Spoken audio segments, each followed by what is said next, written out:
श्रीपाद श्रीवल्लभत्वं सदैव श्रीदत्तास्मान् पाहि देवाधिदेव।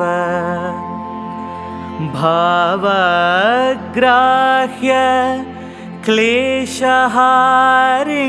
सुकीर्ते घोरात् कष्टात् उद्धरास्मान् नमस्ते। त्वं नो माता त्वं पिता प्तोऽधिपस्त्वं त्राता योग क्षेमकृत् सद्गुरुस्त्वं। त्वं सर्वस्वं नो प्रभो विश्वमूर्ते घोरात् कष्टात् उद्धरास्मान् नमस्ते। पापं तापं व्याधिमादिं च दैन्यं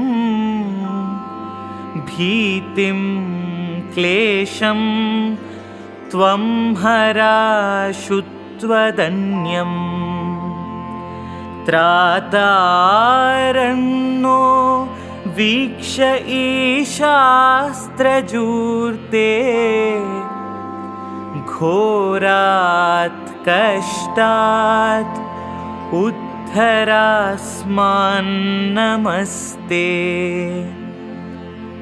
नान्यस्त्राता न पिता न भर्ता त्वत्तो देव त्वं शरण्योकहर्ता। कुर्वात्रेयानुग्रहं पूर्णराते घोरात् कष्टात् उद्धरास्मान् नमस्ते। धर्मे प्रीतिं सन्मतिं देवभक्तिं सत्सङ्गाप्तिं देहि भुक्तिं च मुक्तिं। भावासक्तिं चाखिलानन्दमूर्ते घोरात् कष्टात् उद्धरास्मान् नमस्ते। श्लोकपञ्चकमेतद्यो लोकमङ्गलवर्धनम् प्रपठेन्नियतो भक्त्या श्रीदत्तप्रियो भवेत्। श्रीदत्तप्रियो भवेत्। श्रीदत्तप्रियो भवेत्। श्रीदत्तप्रियो भवेत्। श्रीपादराजं शरणं प्रपद्ये। Shripad Shrivallabh Charitamritam Chapter 34. The story of Sarabheshwara. Both of us travelled for some days and reached another village. Shri Dharmagupta and myself were reciting the name of Shri Sripada and recollecting his boundless mercy and compassion and carrying on our journey. Someone or the other was giving us hospitality on the way. We continued the journey in some places on a cart drawn by 2 bullocks. In some places, we traveled on horse-drawn carriage. In some other places, we simply traveled on foot.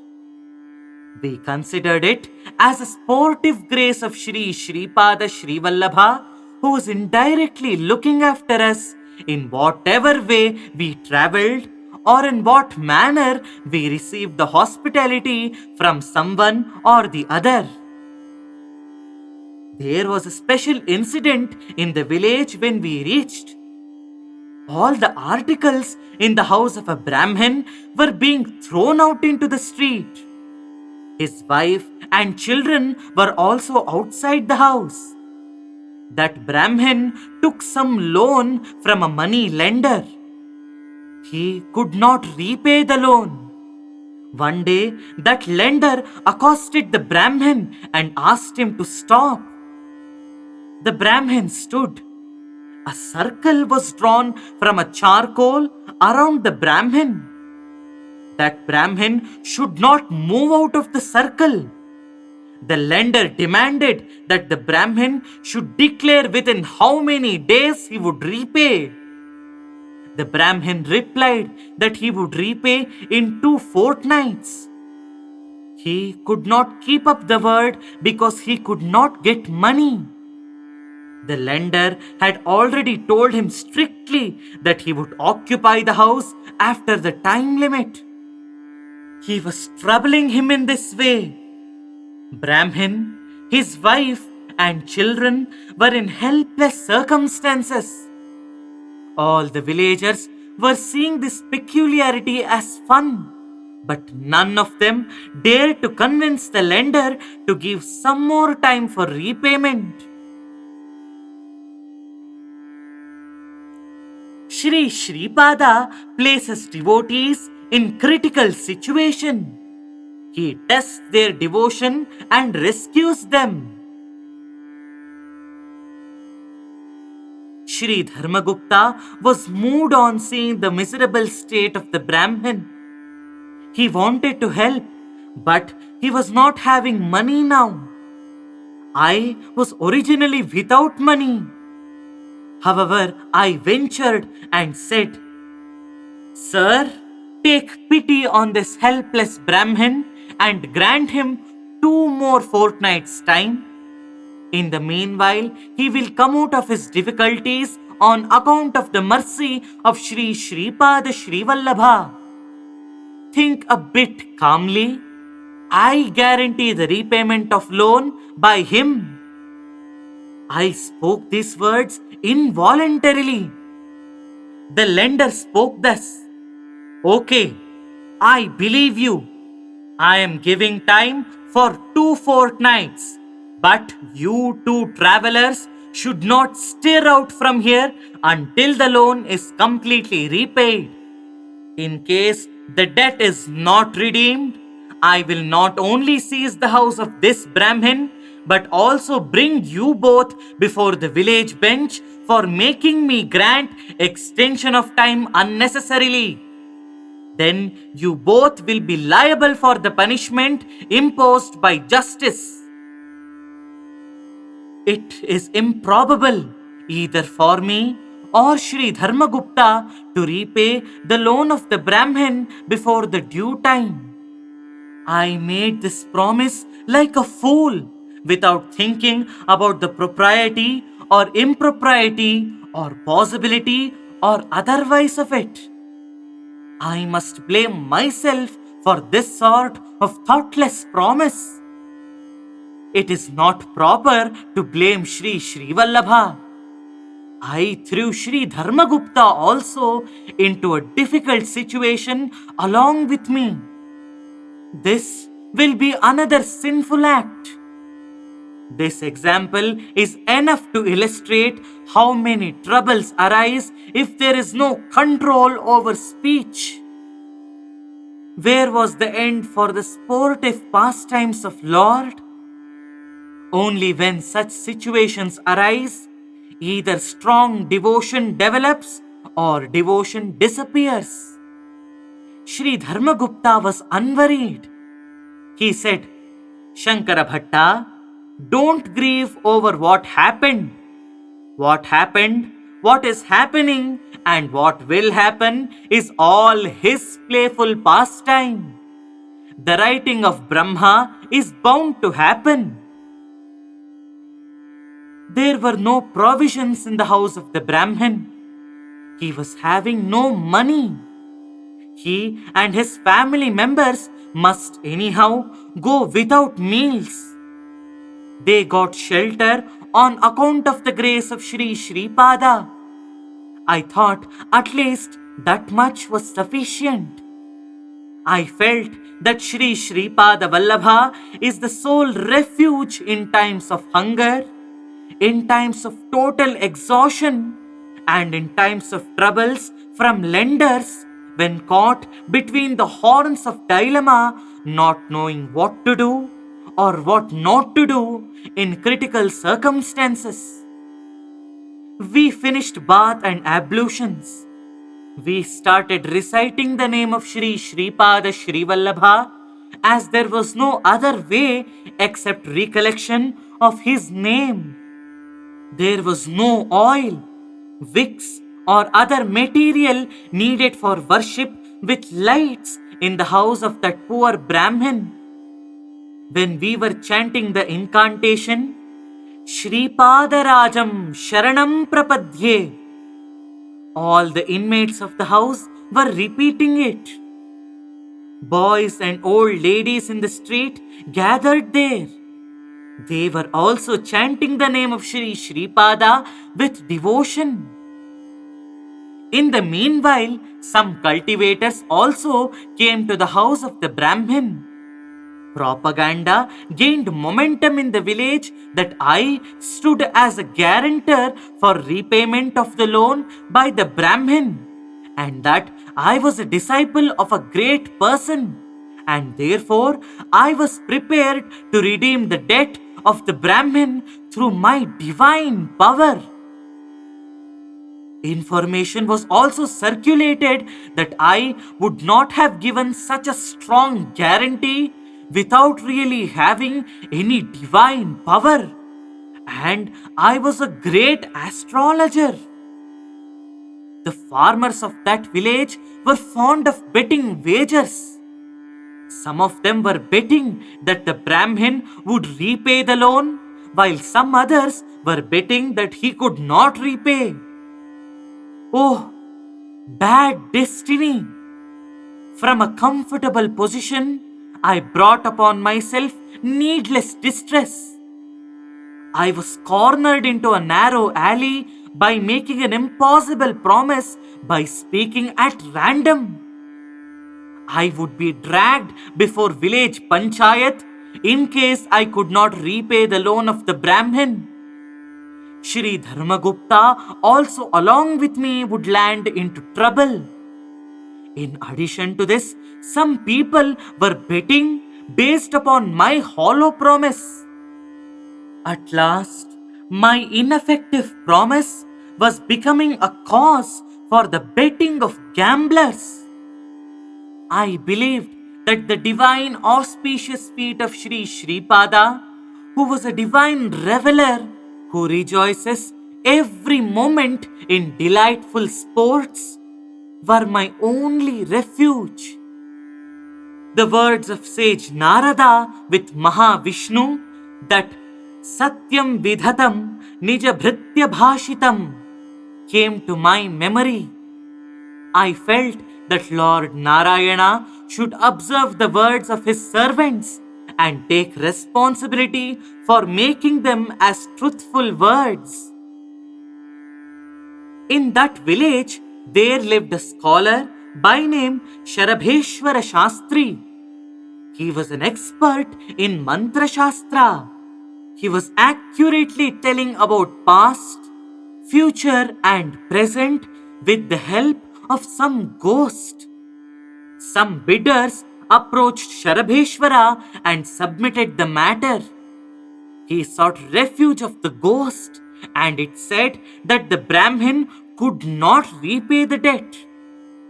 With that, the speed of wagers increased. The farmers of the village, who were gamblers, started to bid hundreds of varahas. Those casting wagers were betting with enhanced enthusiasm that it would be decided in this wager who would be great, whether Shankara Shastri or Sarabheshwara Shastri.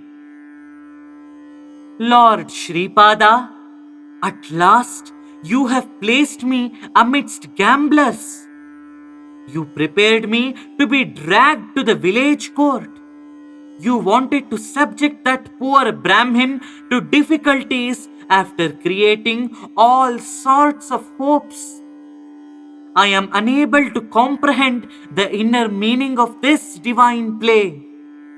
I am having only a nominal education, and I do not possess any spiritual strength. I do not know astrology and other great arts. I do not observe japa and tapa, yogic exercises, strict principles, and devotion. I intended to write the divine hagiography of Sri Sripada out of curiosity, but I do not have any qualification needed for that. I prayed that it is His will as to how He would rescue and uplift me. It is a proverb that a stubborn person is more stronger than a king.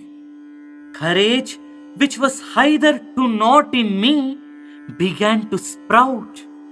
I firmly believed that whatever has to happen will happen, and that Sri Sripada would save me by some means.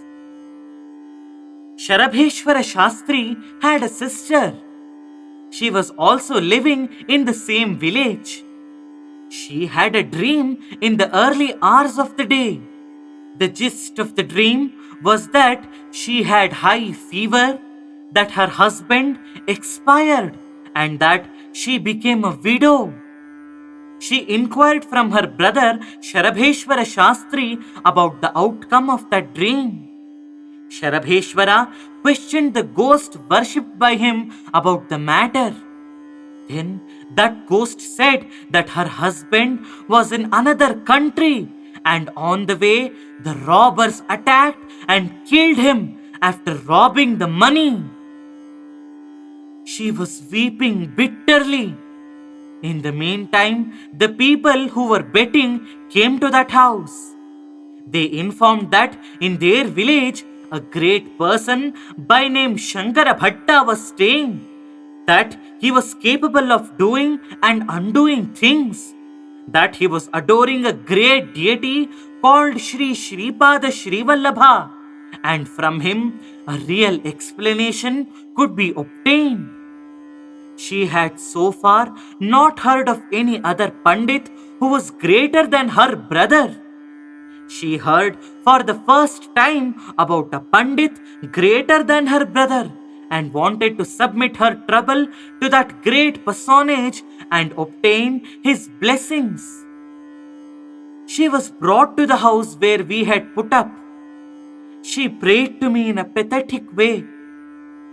"Brother, save my Mangalya."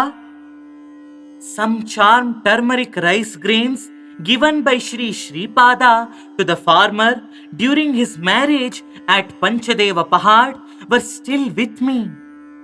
I had some sort of divine inspiration. It struck me that because the charmed turmeric rice grains were given by Sri Sripada himself, the Mangalya of the lady would be protected. I said to her, "Mother, take these mantrakshatas, that is rice mixed with turmeric and charged with incantations. These are golden rice grains of turmeric. Preserve them in your puja room. Your husband will join you in a few days. This is true." This news was conveyed to Sarabheshwara Shastry by the cultivators who were betting. He became enraged. His sister announced that if her husband returned alive to the house, she would not only repay the loan amount of the poor Brahmin, but also accept Shankara Bhatta as her preceptor and worship Sripada Srivallabha. 3 days passed. In these 3 days, farmers were bringing food materials to the house of the poor Brahmin where I was residing. They laid wagers in my favor. If I succeed, they would also win. They get a lot of money from that wager. After 3 days, on the fourth day, the brother-in-law of Sarabheshwara Shastry returned safely from distant lands. The joy of that Brahmin lady knew no bounds. She thought that her Saubhagya, that is auspicious married life, was retained on account of the mantrakshatas given by me. When some thieves were about to kill her husband in the course of the journey, a Muslim wrestler killed them and rescued the Brahmin. Oh, the greatness of Sripada is boundless. The arrogance of Sarabheshwara Shastry was destroyed. As my prophecy came true, Sarabheshwara Shastry repaid the loan of our house owner. Sarabheshwara requested me and Sri Dharmagupta to accept hospitality in their house. We agreed. Sarabheshwara remarked, "Sir, I worship Dhoomavathi Devi, one of the Dasha Mahavidyas. According to the Tantra books, she is actually Ugratara. If she is happy, she destroys all diseases and sorrows. If she is angry, she destroys all comforts and pleasures. When surrendered to her, all calamities are destroyed and all riches are gained. If she is angered, hunger and thirst, quarrels and all kinds of poverty will result. I obtained the grace of that great mother. That great mother wards off all ill effects of exorcism and deadly exercises of killing. Her devoted worship is unavoidable for getting protection for all people suffering from witchcraft. I behaved for some days without the greed of money, working for the good of the people. Afterwards, I became avaricious of money and demanded much money from those suffering from the afflictions of Uchchatana and Marana exercises. This was not acceptable to that great mother. In the meantime, I got connection with a very strong spirit of dead person in the Pranamaya Jagat. With the assistance of that soul of the dead person, I derived an unusual power of telling about past, future and present informations. These means will turn those who worship them ultimately into miserable ones. One should not worship them. In case they are worshipped, the money earned through those powers should be utilized for the use of the public, and it should be donated to the distressed and people in want of money. By doing that, the soul of the dead one will be constantly in our control. If it is not done like that and money is earned selfishly, those spirits will give some wrong prediction and subject the worshipper to shame and turn him a pauper. Not only that, sometimes even death may take place. The mass of punyayinas will be depleted due to selfishness. Then that soul of that dead person will expose us to ashtakashtas, that is 8 varieties of difficulties. I lived as a selfish person without discrimination, earning money.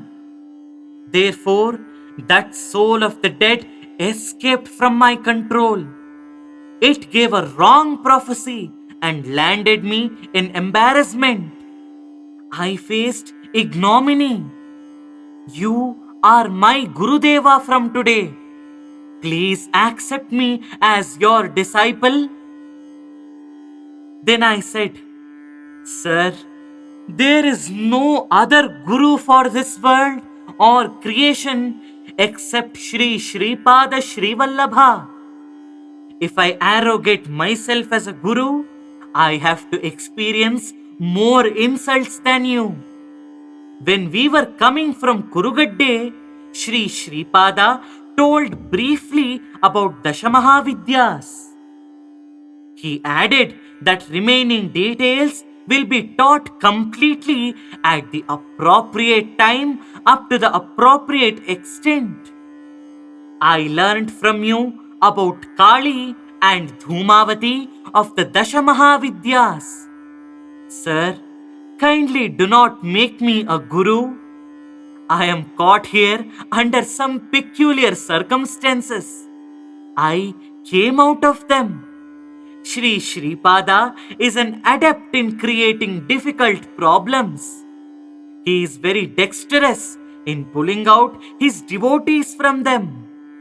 Constant remembrance of the name of Sri Sripada is the only means of achievement in this and the other world. Victory! Victory to Sri Sripada Srivallabha! Here ends the 34th chapter of Sripada Srivallabha Charitaamritham.